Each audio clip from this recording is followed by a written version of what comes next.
Welcome to Around Town, featuring what's going on here in the Concord area. Yes, we're getting ready for Halloween, and by the time this is aired, we'll be getting ready for Veterans Day. But right now, we're all ready with our pumpkins and costumes, and I'm waiting for Michigan to take the field and beat Rutgers on Saturday. But anyhow, I'm happy, as always, to have my associate from the legislature, David Luneau, come in today and have a chat with me about what's going on in the legislature, because usually it's this time of year for them, but this year we're going to come back in a little early, though. It's starting off with some excitement. Yes, I know. Always a pleasure to be with you, Dick. And I love having you come in. So. And well, it's terrific, and I certainly love reaching out to all your viewers here in Concord. I represent in Hopkinton and Ward 5 in Concord. Yeah. But as I tell everybody in New Hampshire, anything that comes up, let me know what you're interested in, and I can certainly help out. I think a lot of us reps feel that way. Well, you figure now, I mean, all of a sudden, like I said, normally it's a dead fall until January, but now this year, because of the speaker getting his promotion, maybe, and I would say it's probably, 99.9% in the bag, that he'll get agricultural commissioner. Right. Yeah, I think that that sounds like something that that he certainly said he's been interested in, and Governor obviously feels he's qualified for, and should that go through, he said that he would be resigning his position in the House following confirmation. You should run. We were just talking off camera. Like eight Republicans now, right? Or is it 7-1? I think it's 8 Republicans, and but yeah, I just before coming over here, I ran into Representative Shurtleff, who said the number of Republicans is now at 8, but to dispel any rumors, I'm supporting our candidate Steve Shurtleff. You mean you're not supporting me? So, gee, here I thought I was going to get you support today. Well, Dick, Steve asked me first. No, thank you. But I know it's interesting because I was on Facebook the other night, right after all it came out in the paper and or on the news, whatever, but I had this email from, it was a representative, I thought it was, and he's reaching out, hey Dick, how you doing, and glad to see you on, and how's your son, blah, blah, blah. I thought, who is this guy? So I wrote back, and I said, do I know you? And he wrote back, ha ha, like that. And I said, well, I'm sorry, but the name isn't ringing a bell. But it was Jim McConnell, who is from Swansea, North Swansea.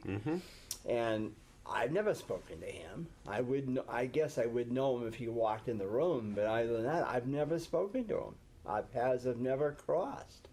And so, of course, he's looking for something. Right. Because he said, I know that, you're tied to your candidate, and that's fine. I respect that. But he said, I hope if the second round comes up and we don't have a majority or whatever, that you would think about crossing and supporting one of us, or maybe supporting me. And I said, well, until I have the word from such and such, then I said from Steve Shurtleff, I said, we'll be maintaining that support on that side, but if he decides to release us, then I'll have to look at the other ones, because I know there's him and Al Baldessaro and Laurie Sanborn, and oh boy, Steve Smith got his nose in there now. And then there was Gene Chandler. That's it, Gene Chandler. And then there was 2 or 3 others. And I said, so until I, know hear from what's going on, then I'll make my decision. But, until then, I'm still with that. And I had heard from somebody else, and I told them the same thing. And he said, I think that's very respectful. I think that's what you should do. But he said, if you are released, he said, I hope you would then consider me, seeing we go back for ways. And I said, well, we'll see. But you know, it's just like, is that a paid position or what? Well, it is actually. It gets a 25% premium over what you and I make. So, well, we get $100 a year. Yeah. And they get more. Oh, they don't. So they don't get like a $50,000. $125. Really? Yeah. Oh my God! Who the heck would want all that?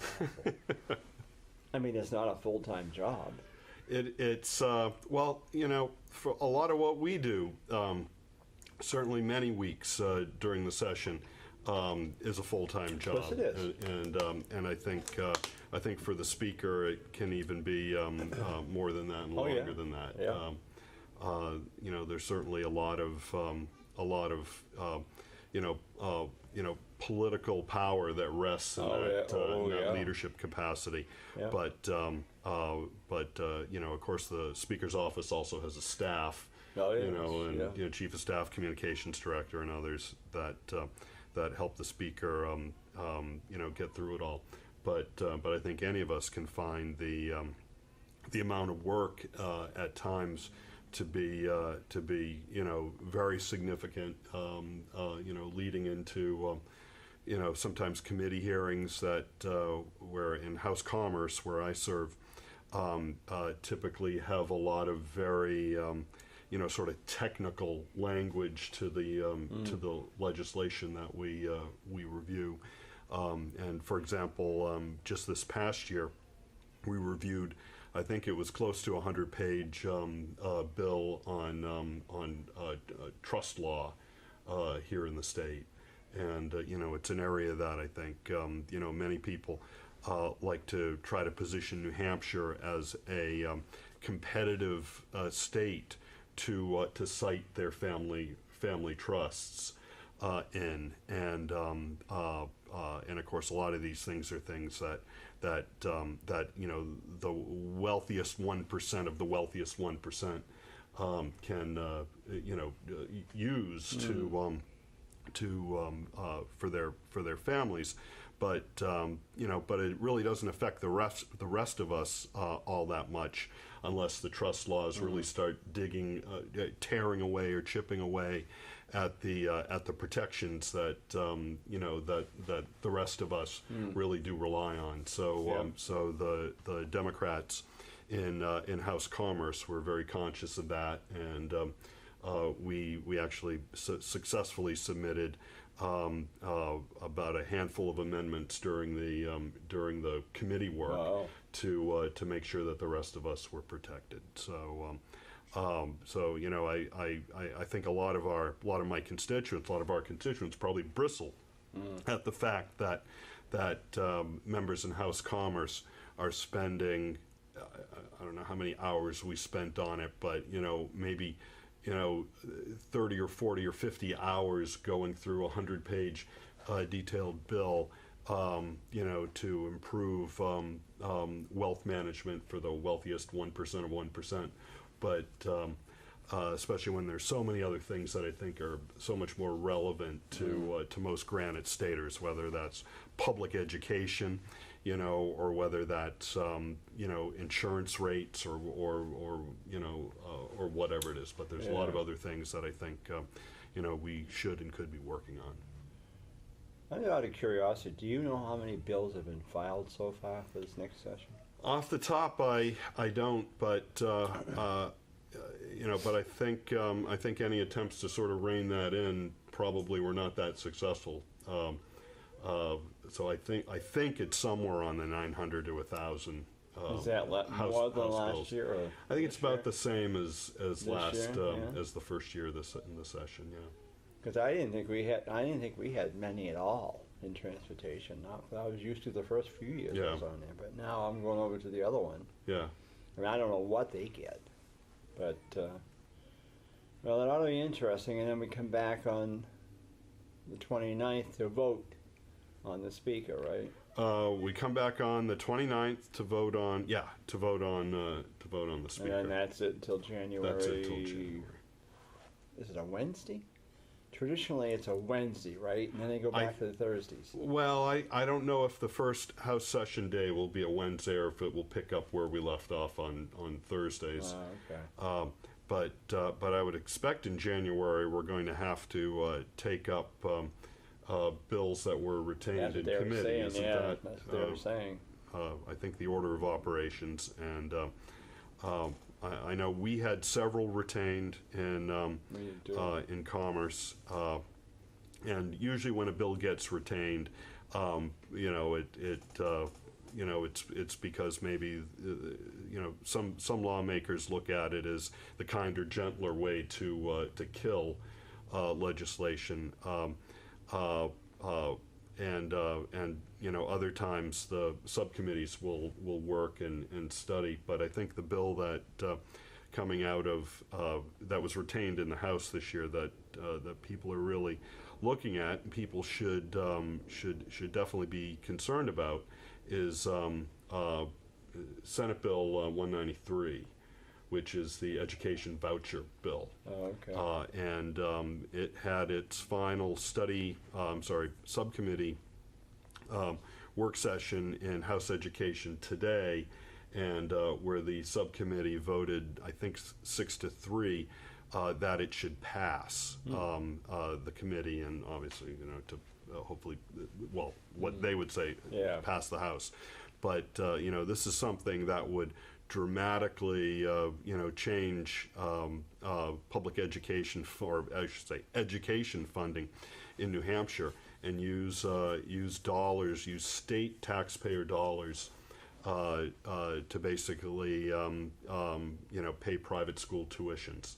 So while every school district across the state can probably talk about how difficult it is to make ends meet on what the state pays, or what the state funds for an adequate education. The state's now deciding that private schools deserve getting some of these cherished state dollars. Really? Mm-hmm. So I would certainly encourage your viewers to take a look at Senate Bill 193 and show up on I think it is November 8th. I don't have the calendar right in front of me. That's a Wednesday. I think that's when, maybe November 7th then. That's election day. No, so it wouldn't be November 7th then, So I think it's the Wednesday in House Education when they will take their final, make their committee recommendation. It's their executive session on that. But I think that's really one to watch. Of course, Keno is on the ballot here in Concord for November 7th when we have our municipal elections. So that'll be interesting how that goes. Mm-hmm. What do you think is going to happen here in Concord? Well, I mean, I think I don't think it's going to have any big deal.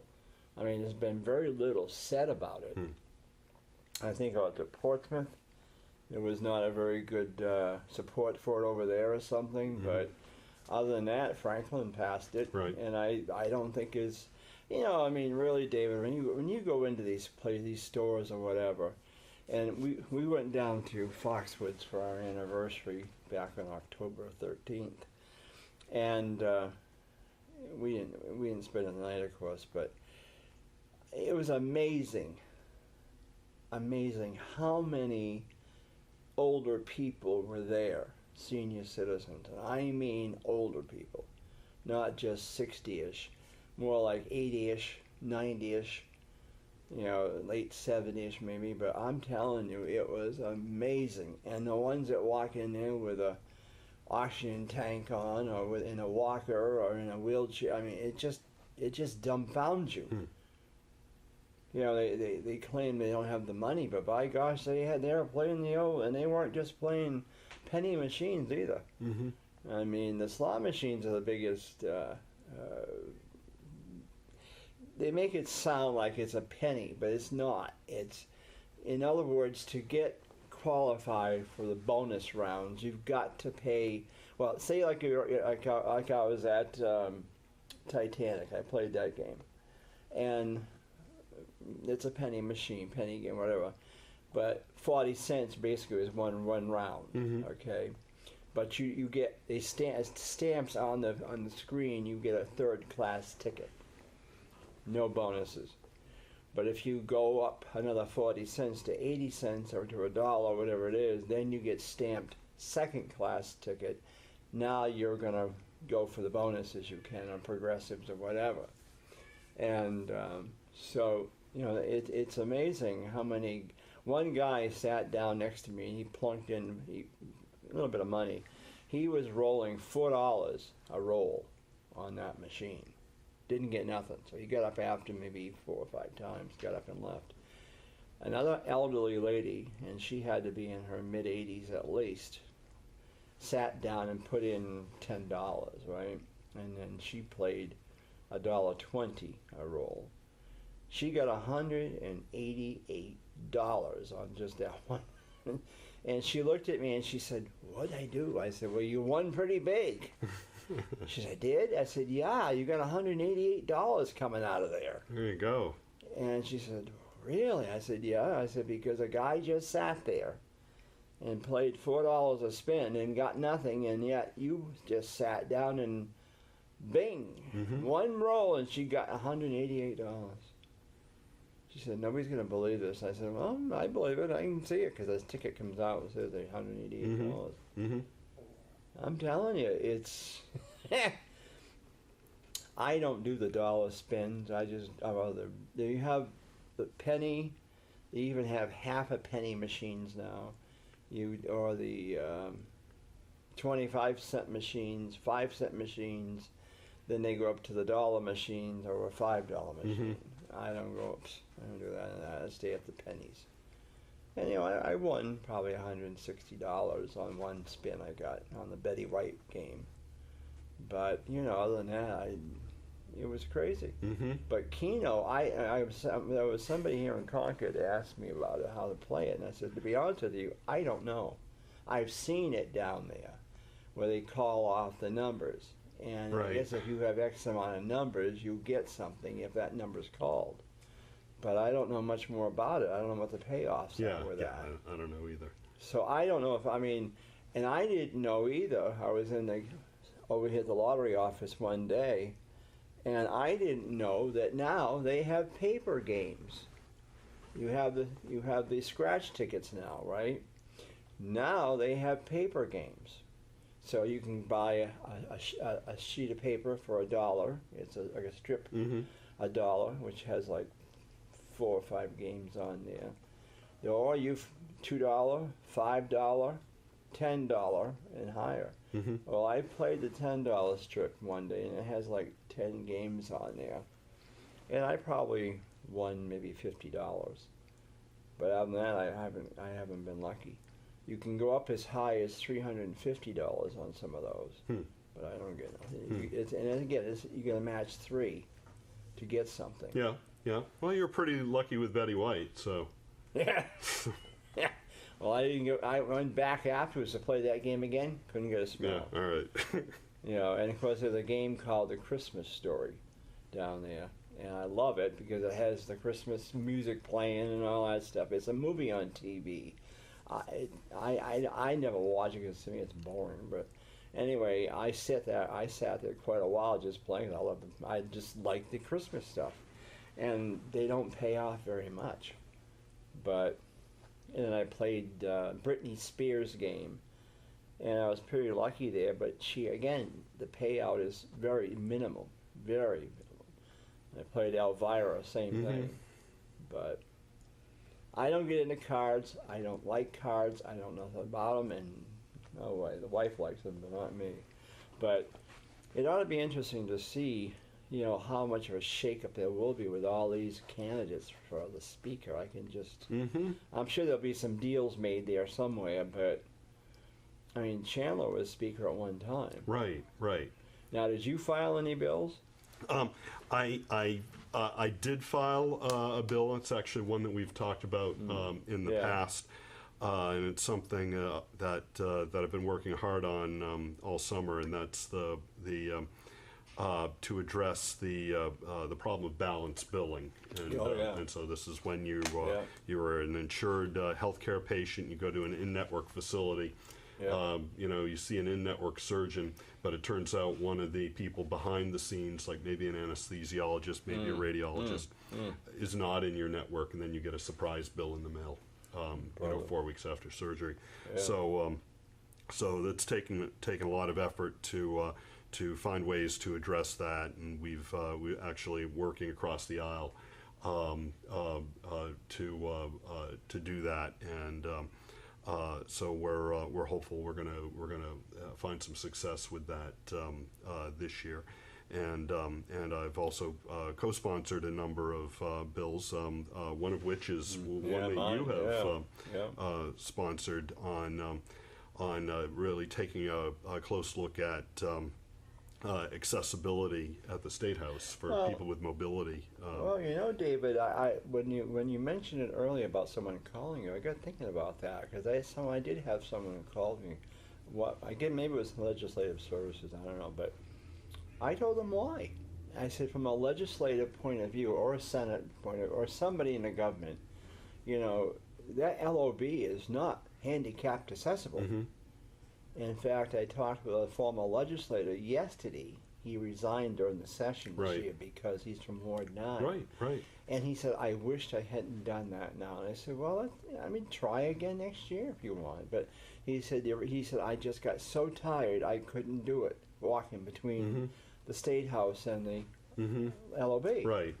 And that was Andy. Yes. Yeah. And I said, it's sad, is it? Even the chairman of the committees don't take the initiative to ask any of their members, if they have to go for lunch or something, would anybody like something from the cafeteria?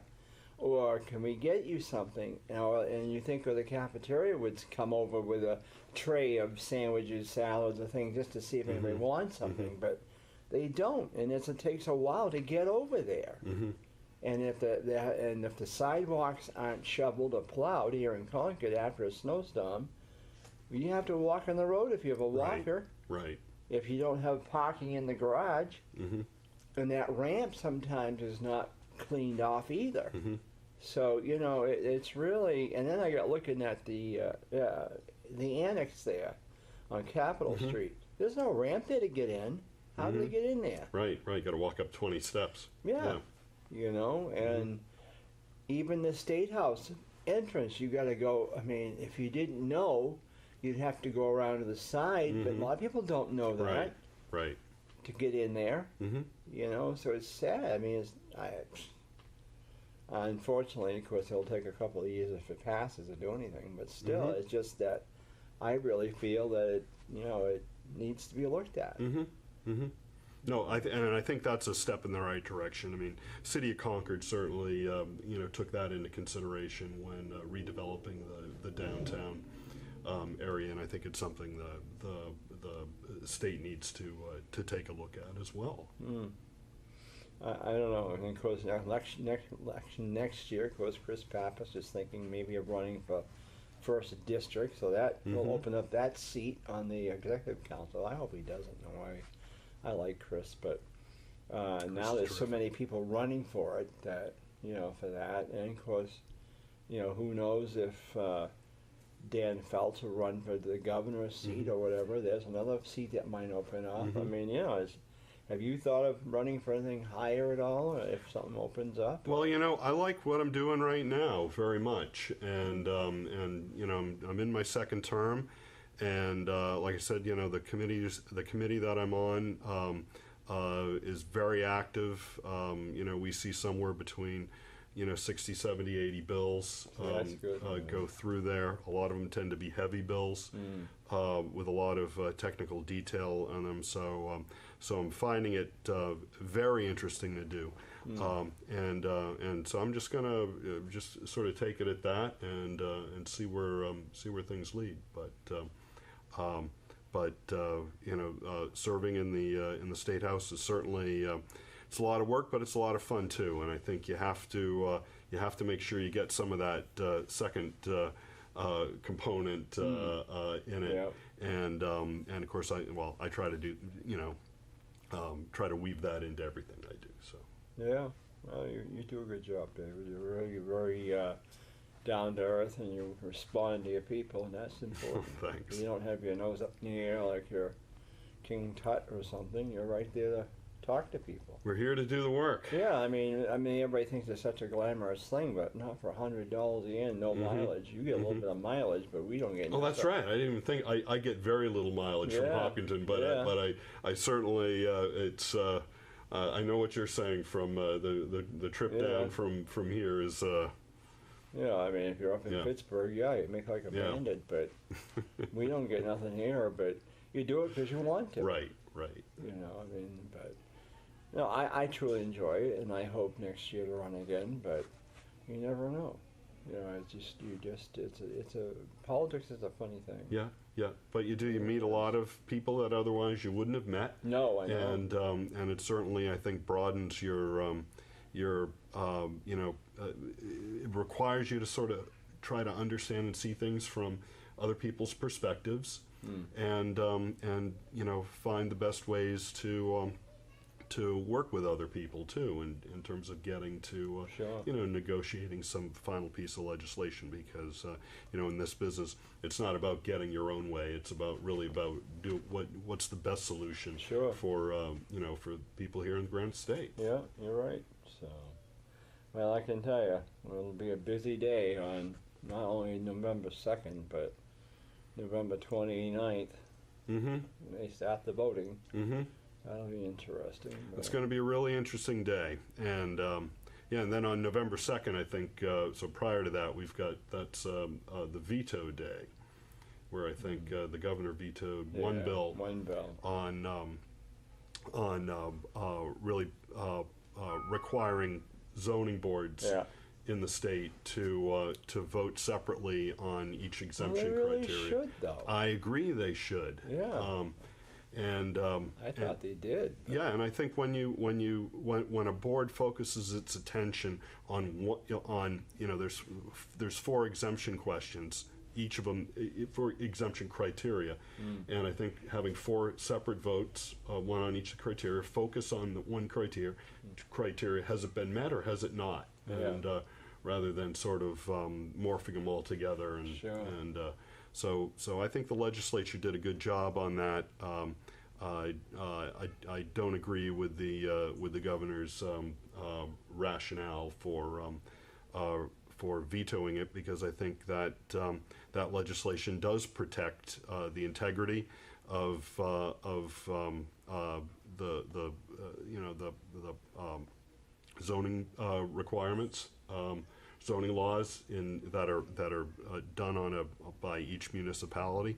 And it provides the accountability that I think municipalities need to be held to when making an exception from those plans. Well, good. Well, we're going to come to a close of Around Town. We've been talking with State Representative David Luneau of some actually Ward 5 of Concord, and in the town of Hopkinton he represents out there. So, with that in mind, if you have any questions, give him a call, give him a jingle, and ask him what's on your mind. Tell him what you're thinking about. So, with that, thank you to Ian Marx, my director, and we'll look forward to seeing you all soon in the month of November. Take care. You too. Thank you.